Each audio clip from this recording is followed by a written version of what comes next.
pour droit de réponse de cette mi-journée. Maître Cheikh Ali Assad, bonjour, bienvenue. Merci, bonjour. Bonjour Duval, bonjour à mes copanélistes. Avec votre permission, je voudrais adresser mes salutations à mes camarades. Parce qu'aujourd'hui, vous le savez, c'est un jour particulier pour le mouvement de la Renaissance du Cameroun.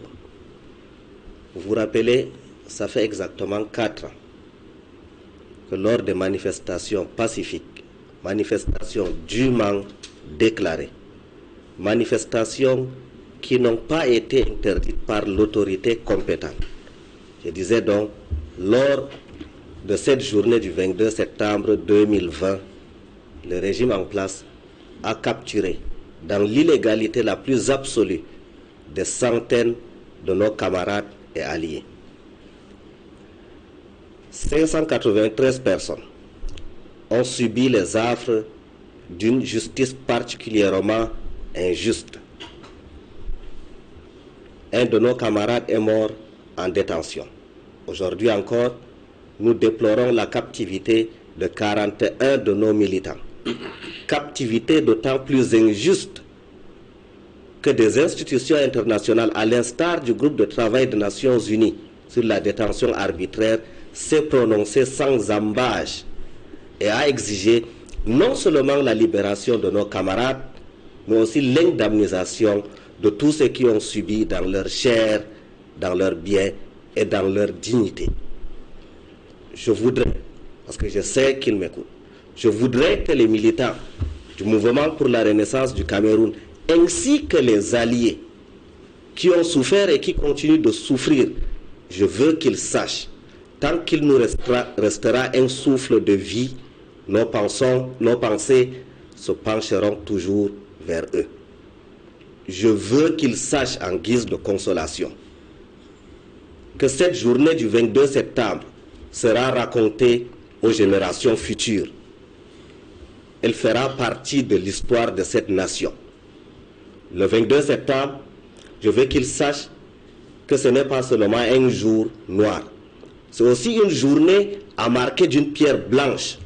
Parce que ce jour, nous avons démontré à la face du monde que face à la plus brutale répression, face à la tyrannie la plus sanglante, des êtres humains peuvent se lever et braver l'oppression et l'injustice. C'est une question, bien évidemment, que nous avons en débat cette mi-journée. Je vais donner la parole à Simon-Serge Sor. Quelles sont les possibilités qui s'offrent aujourd'hui au pouvoir public, Simon-Serge Sor, en termes de décrispation du climat socio-politique, notamment par rapport à ces militants du MRC qui sont toujours incarcérés? Ça fait 4 ans qu'ils sont là. Pour certains, c'est vrai que d'autres ont déjà purgé leur peine et sont déjà en liberté, mais tout le temps, quand ils sont sur le plateau de télévision, ils rappellent cela, ils rappellent cette sortie du groupe de travail pour la détention arbitraire. Est-ce que le président de la République ne pourrait pas, dans le cadre, par exemple, de l'exercice du droit de grâce, permettre à ces citoyens qui, dit-on, organiser des marches pacifiques, leur permettre de pouvoir retrouver la liberté? Est-ce que cela ne contribuerait pas à décrisper un tout petit peu le climat socio-politique à la veille d'une année importante comme celle de 2025 où on attend une élection présidentielle? Vous savez, l'Union des populations du Cameroun comprendrait difficilement l'incarcération des citoyens sous des motifs politiques, quels que soient les actes posés. Parce que l'histoire à travers le monde nous a démontré que vouloir s'appuyer sur l'activité politique pour sanctionner les citoyens, pour les écarter du jeu, est contre-productif. Je parle sous le contrôle de 2 avocats. On sait pertinemment qu'au Cameroun, il s'agit d'une volonté d'intimidation, d'entretien d'une dynamique de flou qui décourage les bonnes volontés qui veulent s'investir de manière noble dans la politique. Il faut dire aux gens que c'est ça le but du jeu, c'est-à-dire de décourager tous les jeunes qui veulent intégrer les formations politiques autres que les formations qui se rassemblent autour de la formation dirigeante, pour leur faire croire que le jeu politique, 1, est dangereux, 2, il est biaisé, et que de 3, de toute façon, en dehors de les autres ne peuvent pas apporter une évolution politique positive. Et ça, c'est extrêmement dangereux. Je le dis d'autant plus que le contexte actuel est similaire au contexte de l'époque de l'UPC en 1955, au moment des grandes crises. Il est similaire au contexte des années 90 et il va en conjonction avec un contexte international explosif au sens de la course autour des richesses qui sont malheureusement pas très bien distribuées. Et donc le modèle pour lequel les gens se battent en espérant que lui permet une bonne distribution à la démocratie. Si le président de la République, vraiment, parce que actuellement, après toute évaluation, la seule solution des problèmes du Cameroun reste le président de la République. C'est lui seul qui peut, au soir de sa vie, donner une chance à la République de commencer une nouvelle vie sur des bonnes bases. Parce que celles d'aujourd'hui, ça ne sert à rien d'en discuter, elles sont faussées, y compris peut-être en partie par lui-même, mais surtout à partir des gens qu'il a mis et qu'il ne veut pas contraindre au bon travail. Ce qui fait que même ces détentions arbitraires, certains ne comprennent même pas. Je prends simplement le fait social. Les prisons camerounaises sont devenues des sortes de trous à rats. Donc, ne serait-ce que pour les décrisper, on doit laisser ces gens dehors. Ce ne sont pas des assassins. Nous avons des microbes qui, en pleine journée, agressent des familles entières, prennent des quartiers en assaut. On n'arrive pas à résoudre leurs problèmes. On incarcère les citoyens parce qu'ils ont dit qu'ils ne sont pas d'accord de A ou de B. Mais c'est idiot. C'est idiot et bête. Et c'est gravement honteux pour nous, aux yeux de la planète entière. Donc moi, j'implore vraiment le chef de l'État pour que dans le contexte actuel, et je sais qu'il peut le faire, et peut-être qu'il voudrait même le faire. Donc je pense que ce serait un bon geste, ce serait un geste d'apaisement, ce serait surtout un geste républicain fort. Surtout que le président de la République, on ne l'a pas oublié, a fait une interview à Radio Monte Carlo, une interview restée historique dans laquelle il le rappelait ou il indiquait qu'il souhaiterait qu'on garde de lui l'image de celui qui a apporté au Cameroun la démocratie et la prospérité. Sur cette question, Edmond Kambia, 4 ans déjà que ces prisonniers politiques, que ces militants du MRC sont détenus à la suite des marches blanches. On leur reprochait notamment de vouloir organiser une insurrection pour prendre le pouvoir par la force dans un État démocratique. On leur reprochait l'apologie le terrorisme et pas mal d'autres choses.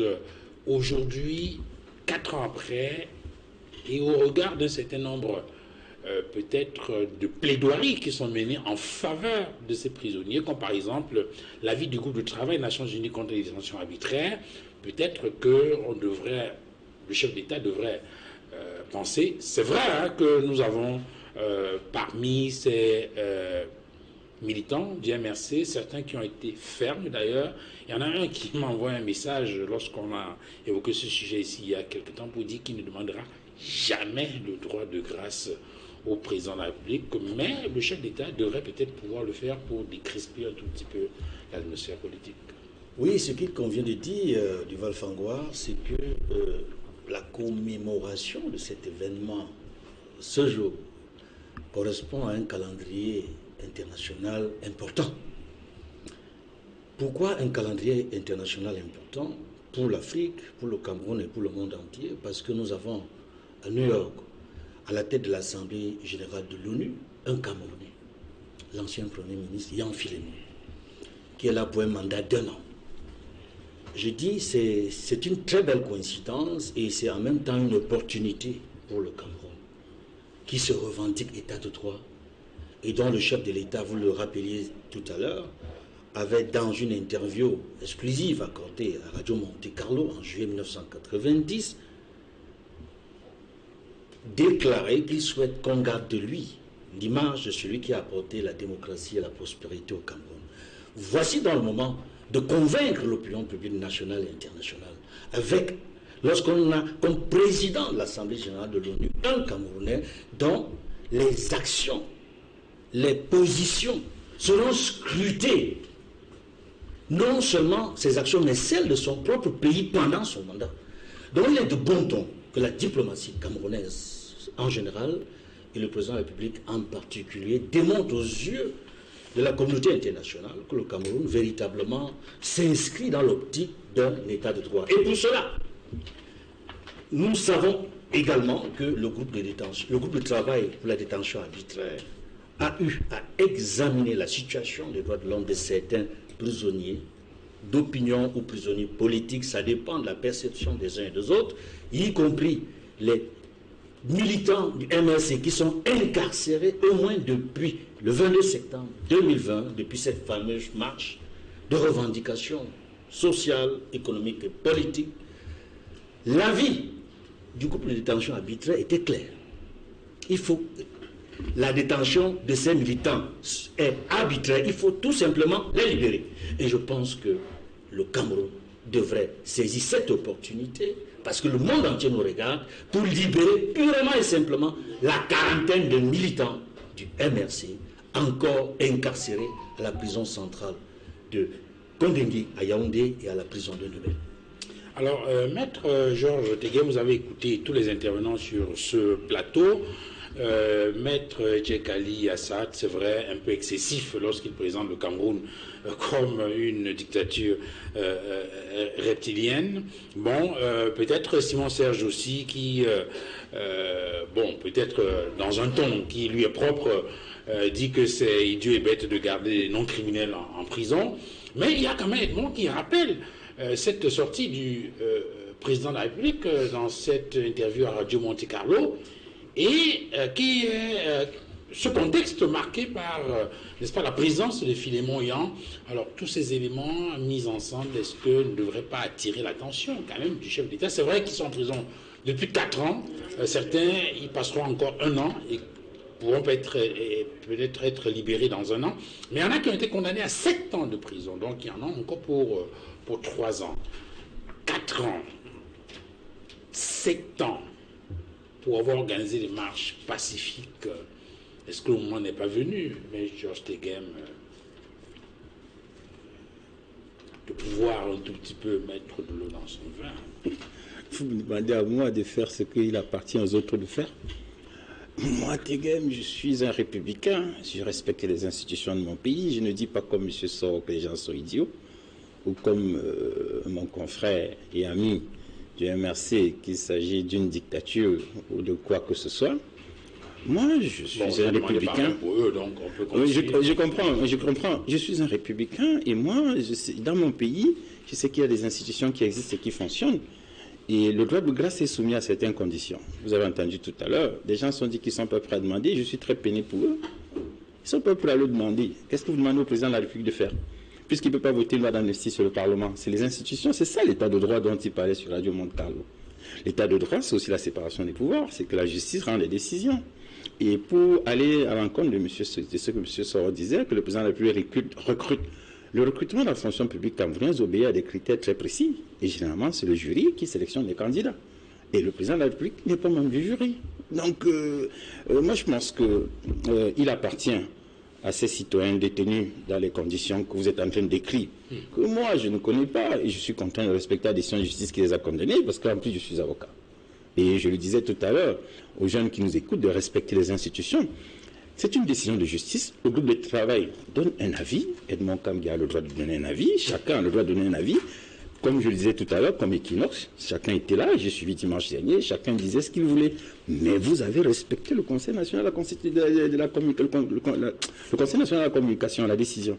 C'est-à-dire que si ces personnes détenues estiment qu'elles le sont pour des raisons justifiables ou alors injustifiables pour elles, ce qu'elles font, ce qu'elles peuvent faire, ce que la loi autorise de faire pour bénéficier de la clémence de M. le Président de la République.